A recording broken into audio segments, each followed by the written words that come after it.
Hello everybody and welcome back to another visual pattern challenge. Here is our visual pattern today and we've got a bunch of petunias. Here's figure 1, here's figure 2, here's figure 3. Your challenge is to predict the number of petunias in figure 4. If you can do that, can you predict the number in figure 43? Can you write an equation to express the number of petunias in any step at all? That's the challenge. If you'd like to accept it, pause the video and work it out. All right, so let's see what we've got going on here. I'm seeing this column of petunias with one extra. And here I get one more column, so a total of 2 columns, and one extra poking out. And then, so we've done the same thing. We've added another column, and we've added one more poking out. So 1 column, 2 column, 3 columns. I would expect 4 columns. And the column size stays the same. They're 4 tall, so 4 columns of 4 in the next figure. And then the number poking out, it was 1, then it's 2, then it's 3. So it should be 4 more poking out here. So that would be 5 4s. That would be 20. So I think my prediction for figure 4 is 20 petunias. So what kind of a pattern is this? Is this a simple linear pattern? Is it quadratic? Let's find out by analyzing the numbers. Maybe you've got a sense of this just from looking at it already, but this will verify it. So I'm going to make a chart with the step number and the number of petunias.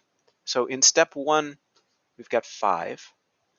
In step 2, we've added 5 more, right? So in step 2, we've got 10, so doubled there. And in step 3, we've got these 3 times 4, that's 12, 13, 14, 15 there. And we predicted in step 4, in figure 4, we'd have 20 petunias. So let's look at the differences here. 10 minus 5 is 5. 15 minus 10, that's also 5. And 20 minus 15, also 5. We're getting a constant in our differences. That means the pattern is indeed linear. So this pattern is growing at a linear rate, a steady rate from step to step. We can use this formula for a line to model that. And the slope is going to be this difference we found. This difference is really, you can think of it as the rate of growth of the pattern, just like the slope is the rate of growth of a line or the rate of the rise of the line. So let's put in a 5 for our m here. And then sometimes you have to add or subtract something to make it work out with what you've got here. But I think just looking at this equation might be done already. If we try it out in figure 1, we're going to have 5, and then x stands for the figure number. So we plug in 1 in figure 1. 5 times 1 is 5. Yeah, that's what we've got, 5 petunias. If we do that in step 2, 5 times step 2, figure 2, that's 10. That's how many petunias we have. And you can check with the other ones, but this indeed works out. So our equation is just a simple y equals 5x. Now to figure out how many petunias in step 43, not too tough. We just plug 43 in for the figure number, in for x in our equation. So y equals 5 times 43. Okay, so what is 5 times 43?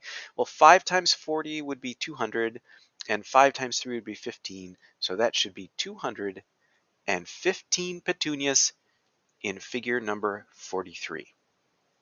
How did that go for you? Did you get 20 for figure 4? Did you predict 215 for figure 43? Let me know. Thanks, everybody.